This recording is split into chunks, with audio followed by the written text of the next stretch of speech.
Morning. How's everyone today? Good. Good.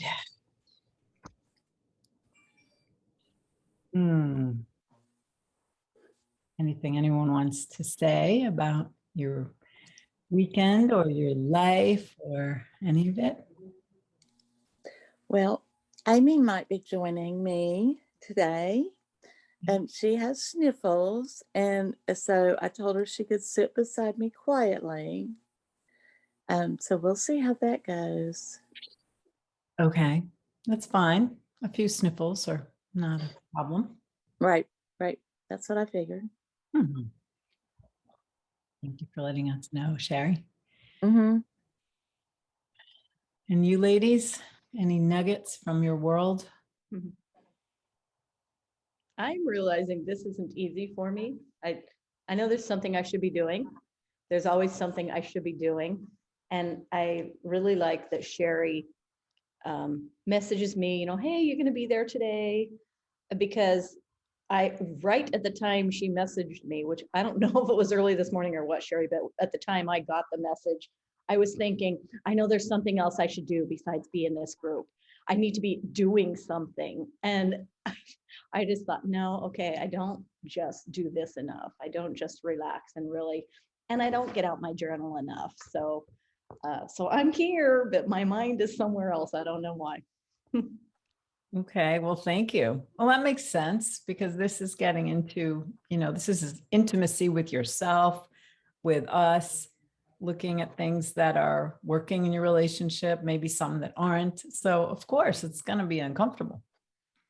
And I want to really recognize you for showing up, even though it's uncomfortable. Thank you. Yeah, you're welcome. Me too, Julie, because 10 minutes ago, I was thinking, oh, I can't do that today. I've got to do such and such. And my mental alarm clock said, no, it's Tuesday at 10 o'clock. I'm going to do this because it made me feel good last week, the week before. And I need to feel good. Yes, you do.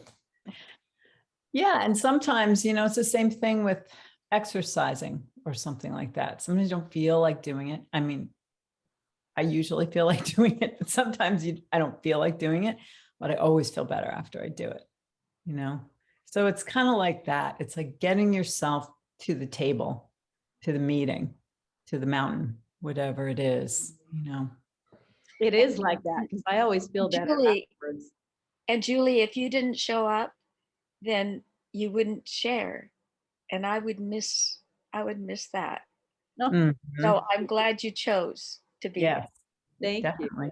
you. And then we wouldn't be having this conversation about the difficulty of getting yourself somewhere that makes you feel good. Right. Because it's like, we're not just here like, yay, we get to go do this. Like, it's very interesting that we don't just say, oh, great, I get to go do self-care, right? We often say, oh, great, I get to sit on the sofa and just like watch a show and zone out. And that's also self-care, when it doesn't go into binging, Right.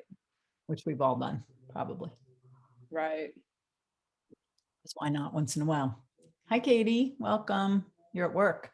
Thank you. Good morning. I'm finished. I'm trying to finish my billing so that I can.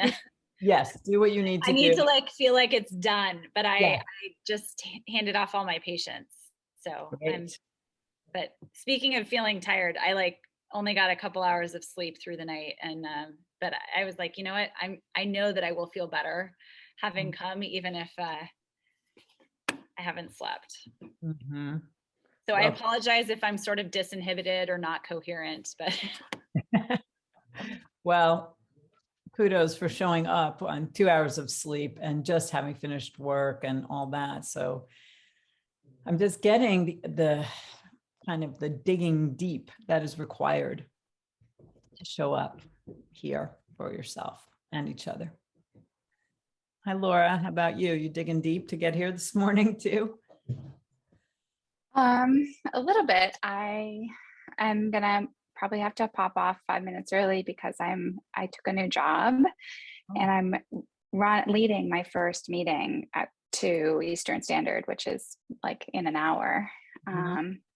in my new role. So I am Great. very prepared Wow, and also excellent. a little nervous. Great. What's your new Uh, job? What are So you do gonna, I look official? you look very nice. Yep. What's the role that you're Um, playing? I got hired by an organization called Know Rare, KNOW Rare, and they work in this space of rare disease, connecting rare disease patients to clinical trials that are going on oh, by helping. Basically, they have a team of patient advocates that work to reduce the barriers of initiating, like getting enrolled in a trial, because it's not simple. And so I've been hired as a like medical consultant to train the patient advocates, so that like in new disease states. So today it's like a disease state called primary mitochondrial myopathy, and a new research trial that's a disease modifying agent where there is none. So this is a rare disease that affects individuals basically like their cells run out of battery because their mitochondria don't work. And so I'm really excited to have that opportunity. It's a totally different thing than I've ever done. I am a nurse practitioner, but I've stepped away from clinical work. So it's an exciting way to use that part of my brain that I'm like dusting off because it's been a little while. Great. Well, this is perfect preparation for being there because you have all the clinical experience. That's clear. And then you'll just be really settled in yourself. And that's the place to lead from. So great. Congratulations. Thank you. Let's meditate. Let's settle. Everybody worked hard to get here and you've earned these moments to yourself, and these might be the only moments that you get in your whole day that are for you. So they're precious. And thank you for sharing them with us. And I'll just say that the theme is commitment. Our theme is commitment and how that really supports us in our relationship, starting with the one with ourselves. So by showing up here, you're demonstrating commitment to yourselves and each other. Thank you. Let's just begin by letting the body get comfortable. Make any adjustments.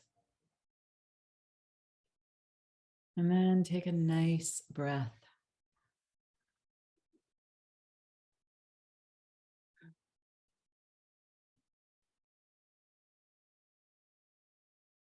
Really feeling the breath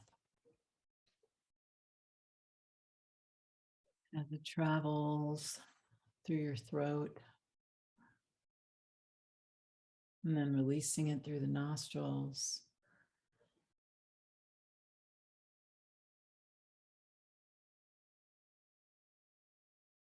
And see if you can let your breath really expand through the front of you, through the collarbone.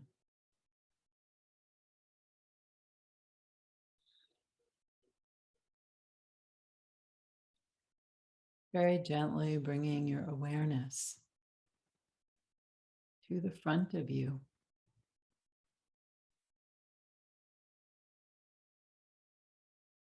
Allowing your front to be soft.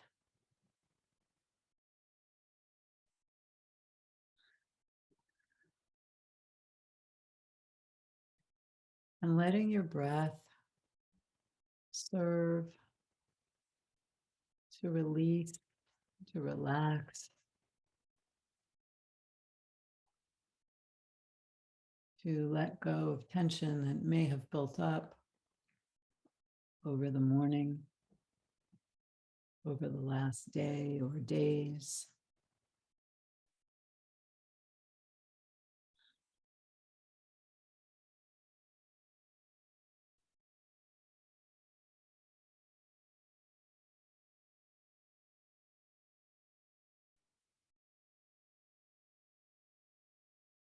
And just see if you can feel how you are committed to yourself,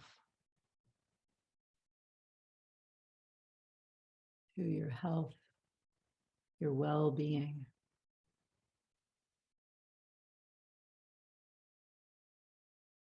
Recognizing how important it is to prioritize your own health and well-being, and then to extend out to your husband, to your child and children.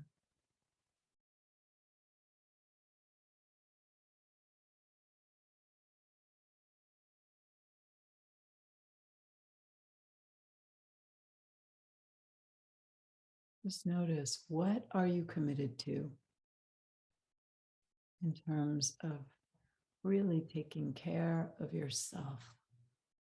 Just making some room to receive.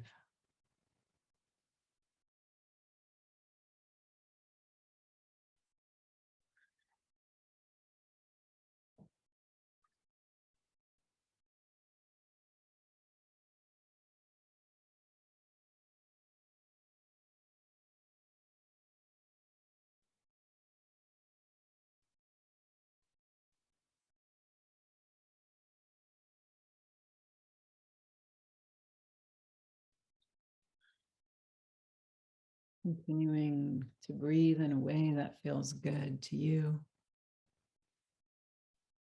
And knowing that breath creates space. Breath creates space. And sometimes in your busy life, it might feel like you don't have a lot of space to yourself, for yourself, to nourish yourself.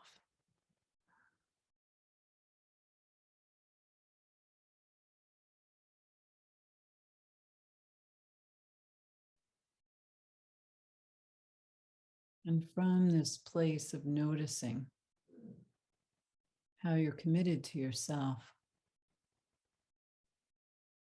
just sense into how you're committed to your relationship with your husband.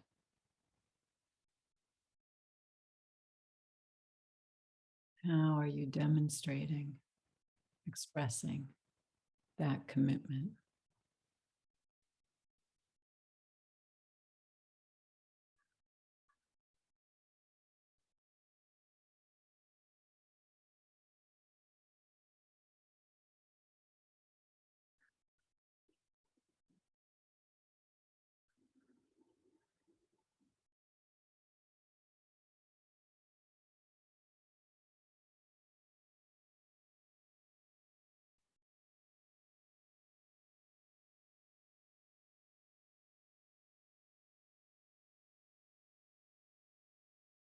And then how does your husband show his commitment to you, to your marriage, to the life you share?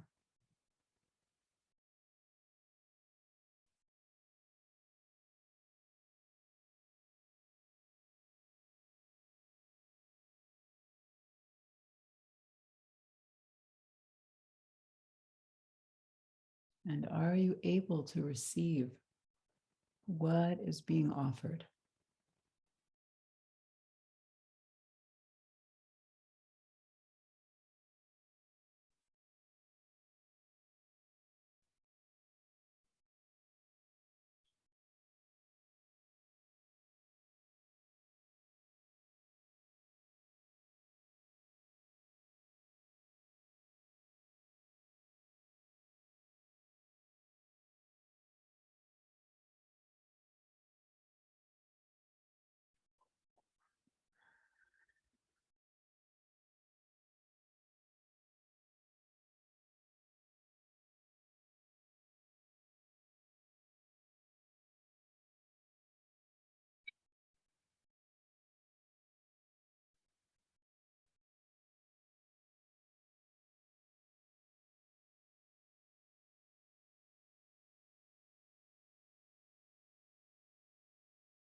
Now take your time.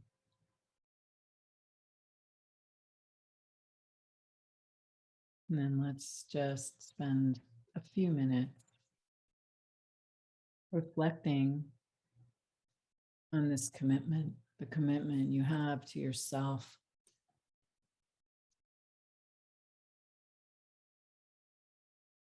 And to your partnership.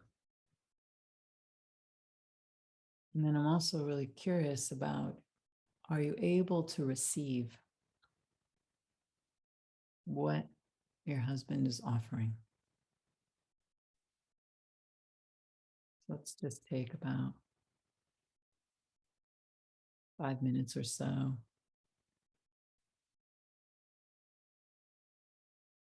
to reflect.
Taking a little more time to finish up.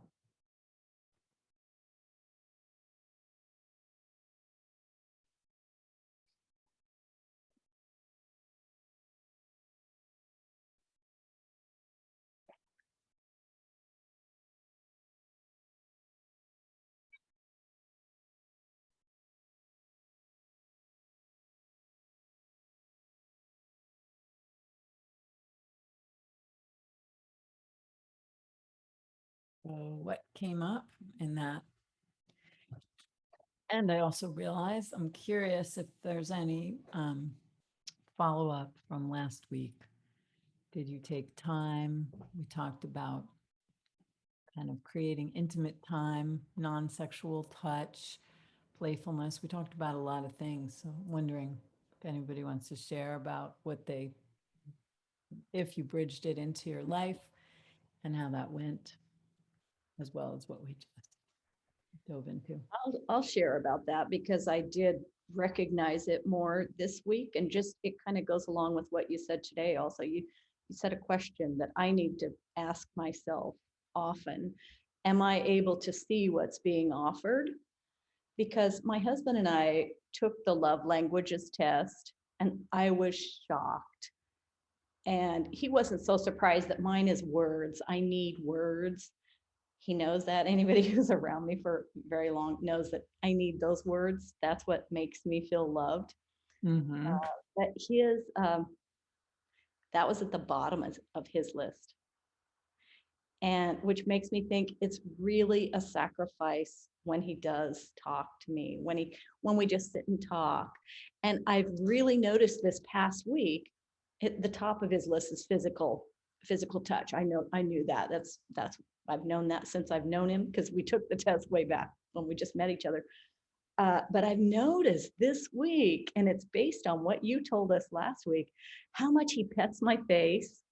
Mm. And how much he'll just touch like the back of my neck, and just, I mean, that must be super intimate for him. And to me, it's just like, oh, you're petting me, But this week, I've really taken it to heart. It almost made me cry once when he petted my face, because to him, that's probably like 1,000 words, where I need words.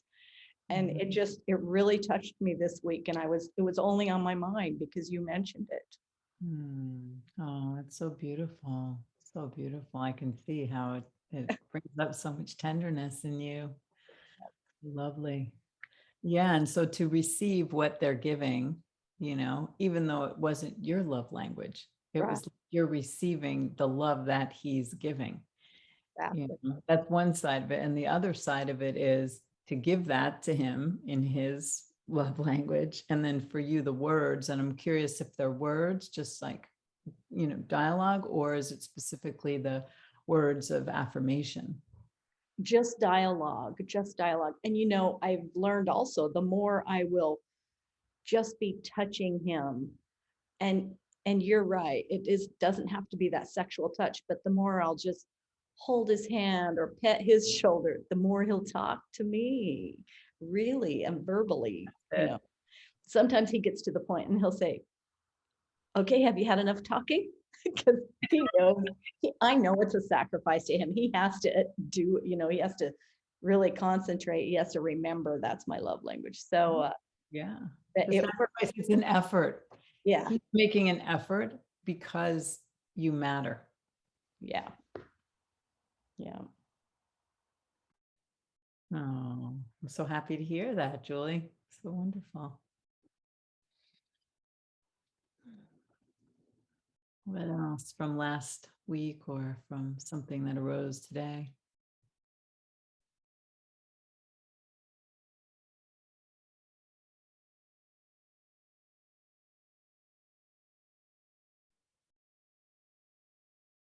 Yeah, Laura. I think the question of like, what do I do is still kind of the same. It's cultivating that strong back, soft front.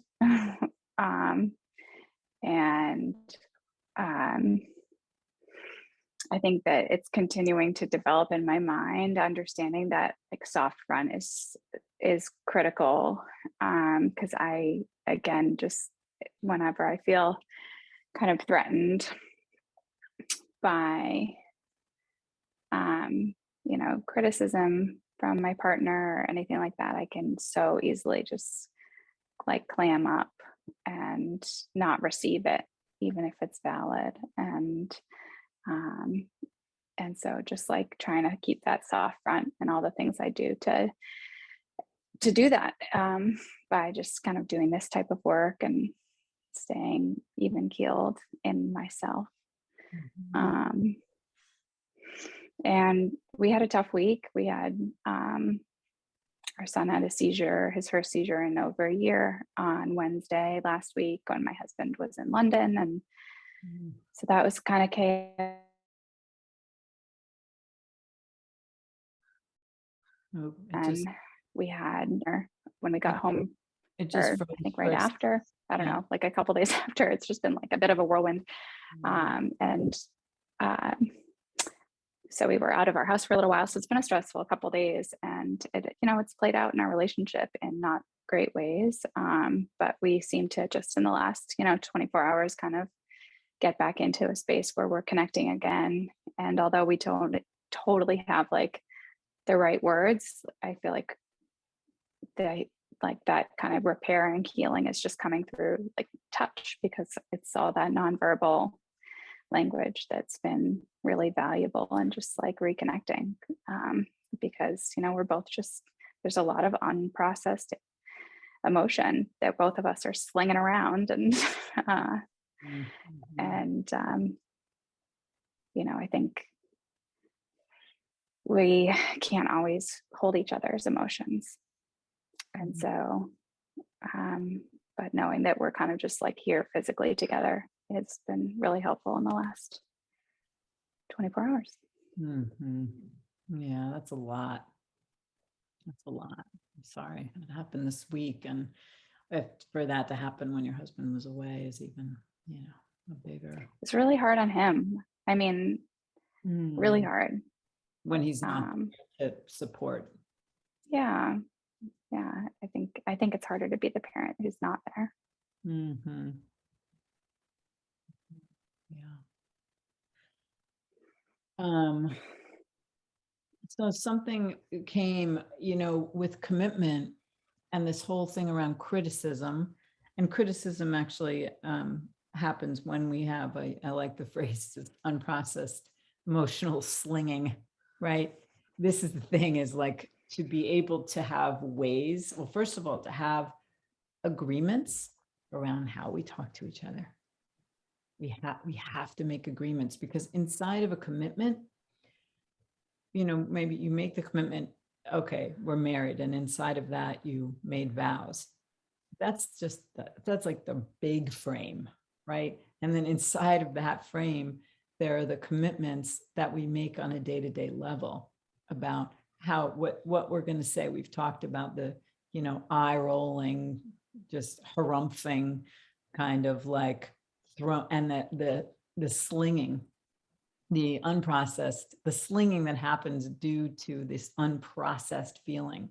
So maybe one of the agreements is, if I feel that I am like, my cup is full, I have to go away.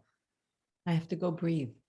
I have to go lay down. I have to go take a 10-minute walk around the block, or 5 minutes, just go outside and shake my body out, or just go, oh, you know, but we want to do what we can, of course.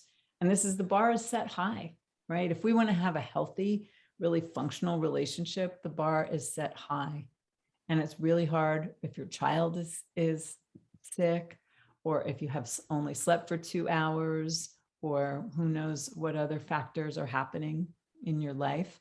So then to have those agreements to fall back on, like, oh, I know that I have agreed not to do that, and you have agreed not to criticize me. And by the way, and I say this in my book, 90-10, 90% of the time, I'm saying positive things, and only 10%, and in the right moment, I'm giving you a criticism or an invitation to improve, as it were. And that's a hard one. And I feel like in the relationships where it's flipped, and it's just a lot of criticality.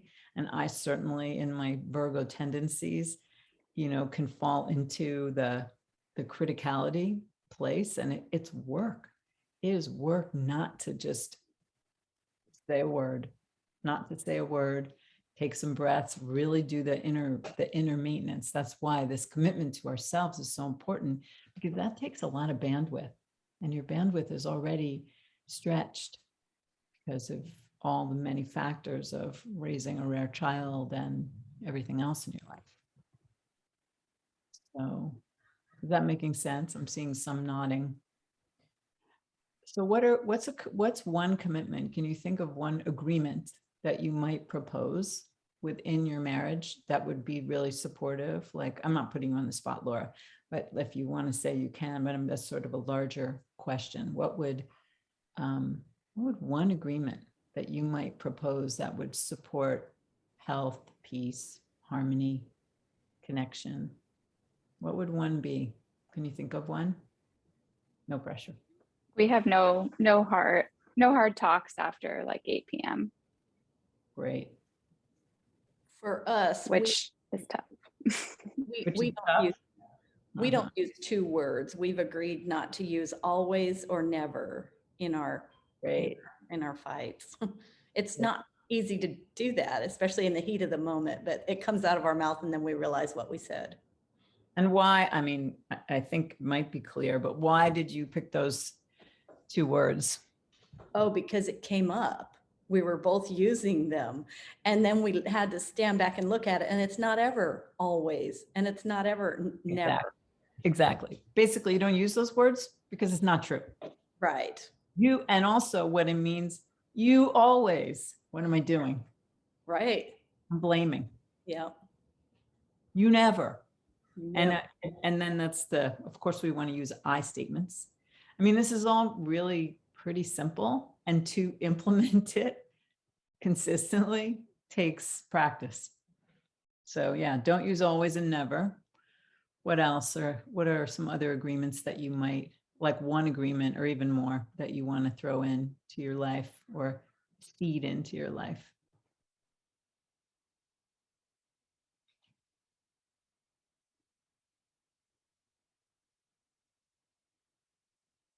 I think giving either a warning shot or space to like each state our like current emotional place before jumping into a conversation. I think one of us may be really ready to have a big conversation and the other is really not. And I think that usually leads to an unproductive conversation. So saying, we need to make some time to have a talk, today or tonight, or is now an okay time to have a talk, and then checking in. I think sometimes my husband will want to like download or have a big talk like after I've worked a 24-hour shift in the hospital and I'm really exhausted, or maybe I've had like horrible patient cases and I just can't process at the moment. And I think we've learned to like check in before just launching into something, so that the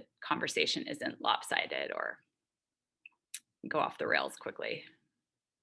Yeah. And you might even just have an agreement. We don't have those big conversations after you've worked a long shift at the hospital. Like that's basically like, we just didn't do it. It's just not it's more than likely it'll go south. And then also it saves you from having to say, no, actually it's not a good time, because it's not going to be a good time after you or anyone has worked a huge shift. So just kind of seeing, what can we do to create, a safe, nurturing space for us to relate. Welcome, Susie. Hi, thank you. Thanks for showing up. So we're just talking about possible agreements that could be made in your relationship to create harmony and flow, or something that would actually also, help avoid conflictual moments or, discord. What about you all, Phyllis, Sherry? I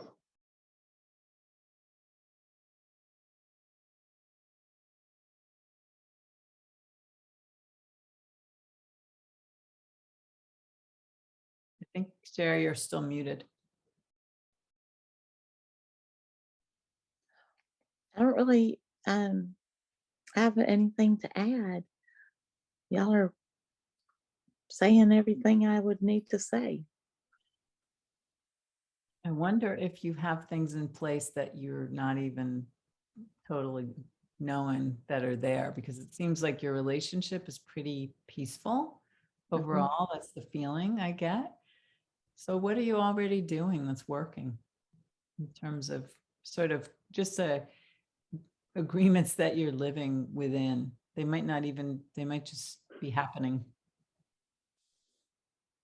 I don't know. We're just made for each other, and we don't really have struggles.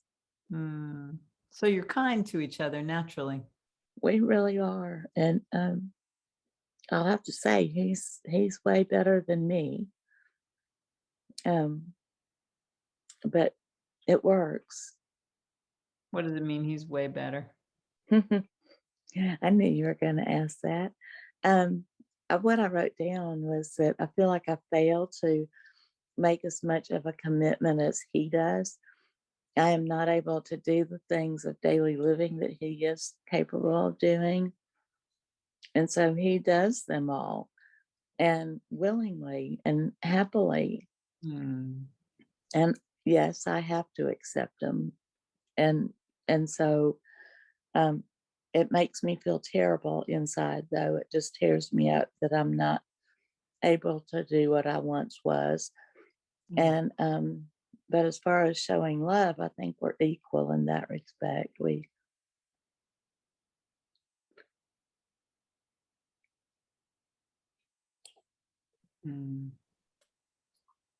Well, you know, if you change, you adapt. And so he's adapted, and sounds like he's willingly and happily taking care of the day-to-day things. And that actually just simply you being on the accepting, receiving end of it and receiving so graciously is perhaps it's enough. Yes, I guess that's what it, really is. So there's not a real struggle anytime. He just is very aware that Amy needs help and I need help, and he's capable of that. So more than capable, actually. He's Wonder Man. Yeah. That part about if you're able to receive what he has to offer, I was experiencing something just before we came together on our Zoom. Yesterday, I opened up about something that I recalled from 4 decades ago that happened with the boys.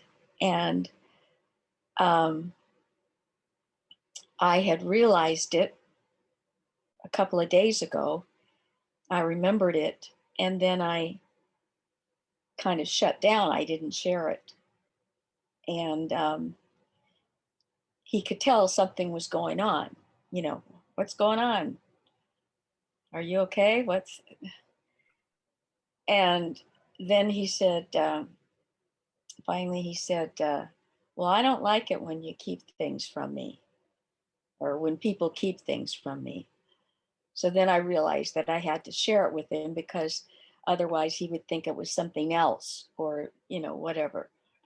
So I opened up and I shared it, and it was hard to do. And the reason I'm telling you this is because today he opened up and shared something, and I stopped him because I wanted to come to this Zoom. So now, am I able to receive what he has to offer? Okay, so now I know when this Zoom is over, I got to go to him and tell him what happened, and tell him that I want to acknowledge and I want him to share with me, because I cut him off, and we're just beginning to open up to each other. So I'm so proud of you girls, because you're working on these situations and sharing your good fortunes and your happy stories and your hard stories, because it's helping me to do something that Richard and I did not do for a couple of decades when our children were sick and dying. And so anyway, I need to let him know that I want to share, and I want to hear what he has to share. Mhm. Mm. That's what I wrote about. That's it, Phyllis. That's so clear. Because these moments do happen, and you mentioned some really important pieces, which are one, this, maybe there's an agreement then not to go into the withhold, right? Rather to lean into, I'm going to share my heart with you. It's vulnerable, it's tender, and I'm trusting you to listen. And so to notice if you're going into a withhold, which is I'm getting tight, probably physically, right? I'm getting tight in my chest. I'm making myself smaller. I think several of us here have described that as one of our tendencies, is to go in. And we all do it. Some of us, it's just more of a default than others. Not better or worse, just one of the mechanisms for self-protection. So to actually say, wow, I'm going to do my best not to withhold. And I'm going to name, wow, I'm feeling myself closing up. Give me a minute. I need to tend to myself here so that I can share myself with you. So that's a really great piece that you brought in, Phyllis. And then the other piece is, and I know this happens with my partner, because we're both working from home and doing our things, and he might start to launch into something and he can't stand being interrupted. Goes back in his life. And sometimes I just have to say, I'm about to go into session. I can't listen to this, right? I can't hear you right now, and I really want to hear what you have to say. I really want to hear what you have to say. So this kind of bridging, I really do want to hear this, and now is not the moment. And then, like you said, Phyllis, just like circling back around, hey, I'm here. What's going on? And that also speaks to your warning shot, Katie, like, this isn't really the time, but rather than there's this phrases of receptivity. I really do want to hear this. I really do care, rather than I can't do this right now. Right? You see the difference. Pretty glaring. So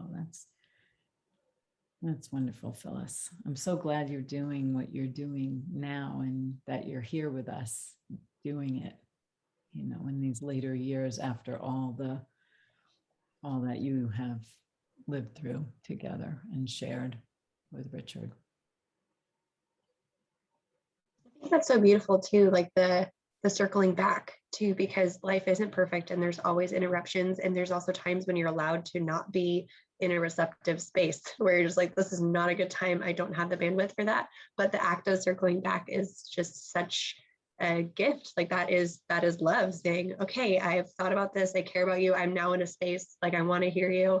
That's also a critical component of it. Like you really, if you're waiting until you're just going to always be a perfect listener at the right moment, at the right time, every time, keep trying to get there, but you're never going to reach it. So mastering the art of circling back, I think, is critical. Absolutely. Yes. And Susie, are there any agreements that you have in your relationship that you feel are really helpful? Or one that you would make that you're like, now that I'm thinking about it, it would be good to create a structure. It's putting these structures into place around, oh, how are we with each other? How am I with myself? How are you with yourself? And how are we dancing together? Mm. Yeah, I was trying to think of like, I feel like so many of those things are just almost a dynamic, but there's so many agreements within those of, being kind to each other or being considerate or, just all of those things that are just unwritten rules, but you're realizing they're very strong guiding principles. And I mean, I was reminded even just yesterday, I was really grateful, not really recognizing, but again, we have an agreement of like that we are like equal parents. And sometimes I forget that because I tend to be the primary person, but I had a cold and our son had a procedure on Monday and I'm like, I can't go to the hospital. I can barely, I've lost my voice, I don't have COVID or you don't have, but it's just like, I might have some, I have some symptoms. I can't go to a hospital right now. And, and I was feeling so bad that my husband was, canceling work stuff and whatever, but then it just was so great. And I was appreciative that I'm like, oh yeah, like just because it doesn't always look like it on the day to day, it very much is, that is an agreement that my husband has made. And he's like, yes, he's my child. I will take him, this is what's best for him. I will, you can't, this is me, like, let's do it. This is what works best for our family in this scenario. And so I was very grateful for that. So that just was a reminder of an agreement that you can lose sight of sometimes, I think. So. Yeah, and that's a great example of how agreements are holding us. It's like you can sort of lean back into the agreement. Oh, we've agreed to be equal parents. So it's not a big discussion. It's not a big thing for my husband to go to the hospital. I'm not convincing you. It's let's assess the situation, what makes the most sense for our family and go with it. Right. And we've already agreed that part of what we're standing on or sitting on is we're equal parents. And so what's needed here? So that's a great example. Thank you. What's coming up as you listen and take in all of this? I can see it's actually going in. One of the comments you made that made me think, and my relationship has been short. I mean, I just met my husband 3 years ago, just married him 2 years ago, but we've all got skeletons, we've all got backgrounds. And for those of us who met our spouse later in life, and maybe even for you others, they had certain things in their lives. And that's one of the things my husband does is he calls me every day, and it's usually right around noon. No matter where he's at, he's always had the type of job where he could call me. And sometimes it's a couple times a day.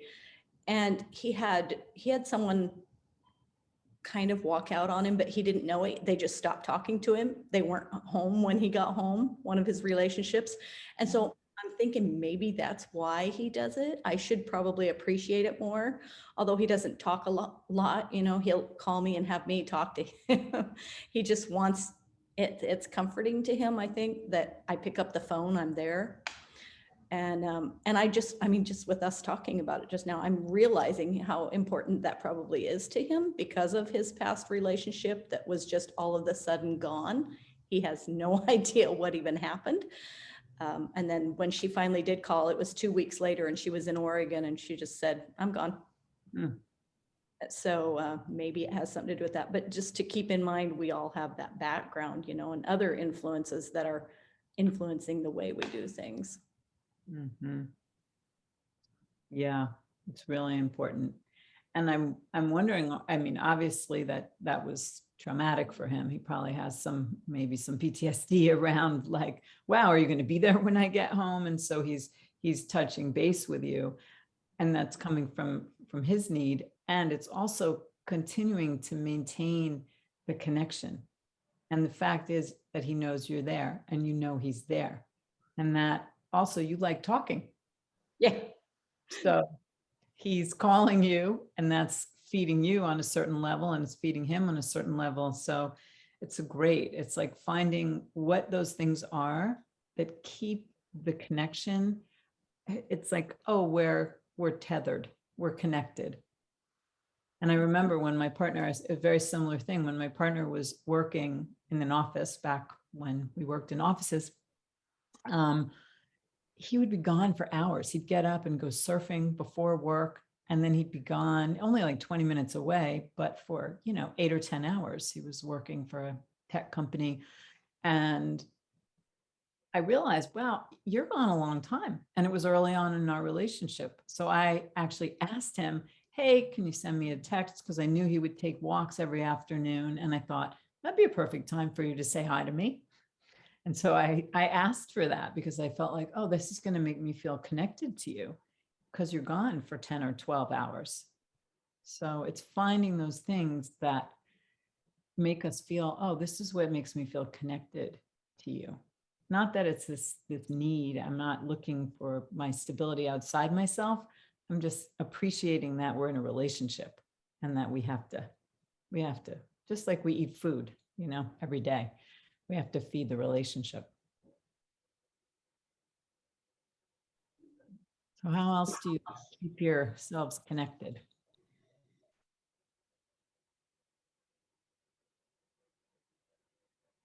There are so many little things that you do. It's just a matter of probably noticing them.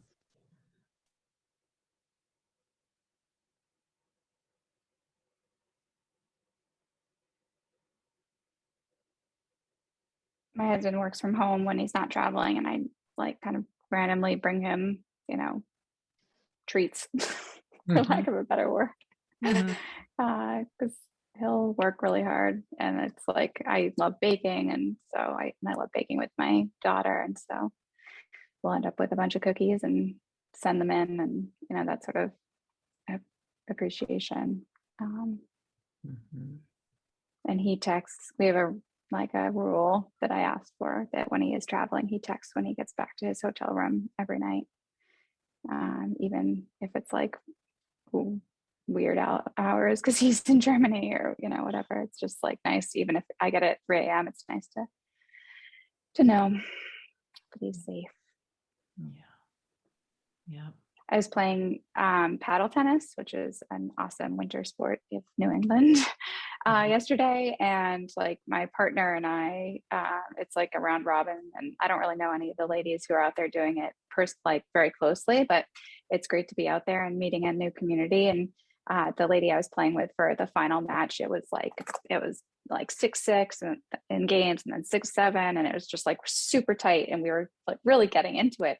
We started hitting each other's rackets, like tapping rackets, like almost like a high five between points. And it was like just this awesome energy, and we ended up winning, which was great. But regardless, it just felt really good. And I was like, as I was playing tennis, I was like being like, I got to figure out a way to like tap rackets with Dave throughout the day, because it's like just that sort of energy. It's great to have. Yeah, that's good. Tap rackets with Dave. Okay, that's your homework, Laura. How do I tap? He'll be like, what does that mean? Well, what is it? It's like, what does it mean to tap rackets, right? It's like, good job. And like, I'm glad you're here. And we're such a good team. And it's kind of conveying a lot. We got through one more hurdle, like one more point also. Well, I was thinking that when Sherry was talking too about how it feels like just that awareness, acknowledging like that we're on the same team, and that doesn't always mean that you're doing the same amount of work. The balls don't always go to this, evenly 50-50 to each player, but acknowledging that like we're on the same team and we're tackling it and we've crossed another hurdle together, I think is important to acknowledge. Absolutely. Yeah, I like it. Maybe this is our practice. How do I tap rackets? How do I acknowledge my team? I want to acknowledge that I'm on the team with you. I'm committed to being on the team. I'm writing it down too. That we're on the same team. And the whole idea in a commitment is we're stronger together. We're better together. I'm going to bring that metaphor to Dave at some point today. But right now, I'm going to go get a glass of water and go pee before my big meeting. So All right. We're goodbye, cheering you everyone. on. Great to See see you next you. week. luck. See you next week, Laura. Yeah, tap rackets.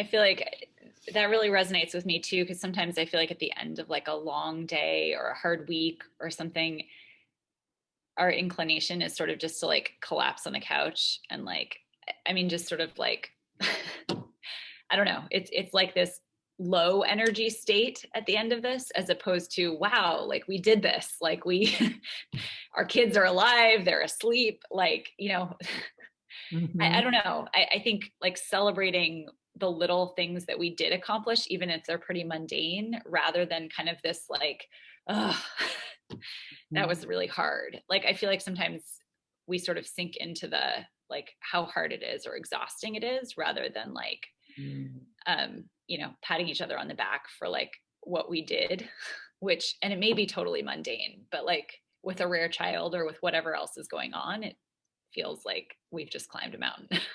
Wow. Does anyone else do date night or family night once a week? We try. Kelly, our other daughter, will babysit occasionally. Not adult. It's an adult sit really, but just watch Amy while we go out. And she actually has watched her while we've taken 4 or 5 days or a week alone vacation. That hasn't happened a lot, but a little bit. And we're thankful for that. But yeah, she'll give us a date night occasionally. And that's very, very helpful because it's rare that Amy will stay with anyone else. She's just very family attached. And we used to have game night every night of the week. During the pandemic, there was, very little else to do. And so we really got vicious with our games, and we'd play one game that the whole family could play, and then one of our choosing that Amy really couldn't play. And, she would sit patiently and wait for her turn to come around, and we'd play her favorite game, and then we'd go back to ours and back and forth. And during the pandemic, also, we took on a painting project and made huge arrangements or decorations for our outside during Christmas. We made a 6-foot something Santa and Rudolph to go with him, and trees and some elves that go in front of him. And we all family painted it out on our deck and cut out a plyboard. My husband and my daughter worked on that. And it was a fun project that, is going to last forever. So We started date night. My husband and I got married December of 2019. And so then the pandemic hit, and we started date night as we're going to go to a country. So our first one was Italy, and we planned it for a Saturday, and he chose the music. I chose a documentary. He wanted to cook. So it's whoever wants to cook. I cooked for when we went to Germany, and everything it has to do with that country. And then you end the night with a romantic movie that has to do with that country, or maybe it's just an actor that was from that country that you found. Well, that wasn't so tight, but by the end of the day, we were really immersed in that country, and we'd have the music going, and Paris was fun, and then food to try for that country. And now it's gone down to like once a month because we can go out now where we're at. But through the pandemic, it was once a week we did that. That's super fun. I We'll love have- all these creative ideas. You'll have to share that with Crystal sometime, because before she got real involved, busy with Angel Aid, she used to do a country, a table setting and all of that for their date night. Wow. Yeah. Yeah. I don't think they do date night anymore. It's I'll kind have of to funny. We remind set her. up oh, sorry, go ahead, Phyllis. I'll tell her that we talked about this and that we're all doing something, and she might want to reconsider. Great. Yeah. I was just going to say, the funny thing is the date night that actually we have is with my best friend and her husband. And like we set up like every other Tuesday. And so like they host on one Tuesday and we host the other one. And so like once a month, you're just going to show up and, they're going to feed you and hang out. And, we hosted last night. And again, it's just that like that touching base on like not having to schedule like that little bit of routine, but like recognizing that, you're on the same team. So it's just kind of funny that it obviously serves my husband's relationship, but it's also serving how do you stay connected with, a college friend that you don't work with anymore, or, stay in the same house anymore, is like, just instead of always feeling like, oh, we have to coordinate and reach out, and just taking some of the work out of it. It's just like, yep, we'll be there unless we need to move it around, but it's always, it's a buoy. Yeah. The only other people that I knew that did that were my parents. And really, can't you find twice a month Mhm. to get together with some friends, maybe a friend? And you get to schedule around it. Like when it's there, you can prioritize it, instead of being like, oh, I got booked up accidentally. It's like, it's a way to prioritize too, what's important in the relationships that you're wanting to keep those touch points active. Absolutely. And putting things on the calendar as a regular, just regular things, just like this meeting. We're just going to meet on Tuesdays. We're not like, well, should we do it on Tuesday? Should we do it on Thursday? No, we're just doing it when we're doing it. And you can count on that we'll be here, at least some of us, whenever we can. So I'm so glad you're here. And this was really rich. And please do your homework. So this is the tapping rackets. Thank you, Laura, for that. And, just acknowledging that we're a great team and that we're better together, and making it a point to do that with words, with a little note, with a hug. So thank you so much for your presence here, and feel free to reach out to each other and reach out to me, reach out to Paige if you have logistical questions, and keep telling other rare mothers about this, about Angel Aid and about our group, our workshop. All right. And I look forward to seeing you next week. Thank you. I just have one brief announcement. If you need to go, please do.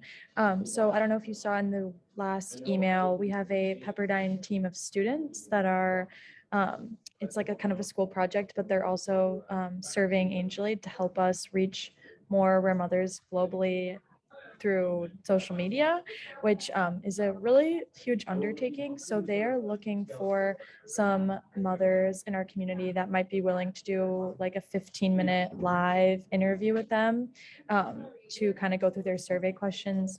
I don't know if you've looked at the survey, but it's kind of like, do you use Facebook? What do you use the most? Nothing super personal, just kind of gathering information. So if any of you would be interested or willing to do that, please contact me or drop it in the chat right now. It would just be over Zoom, quick call with one of the students. And I'm sure they would be very excited to have you and speak with you. And I meet with them once a week and they're really lovely. So if you're interested in that. And thank you for coming every week and showing up. Absolutely. Okay. See you soon. Thank you. All right. Yeah. Beautiful day. You're welcome.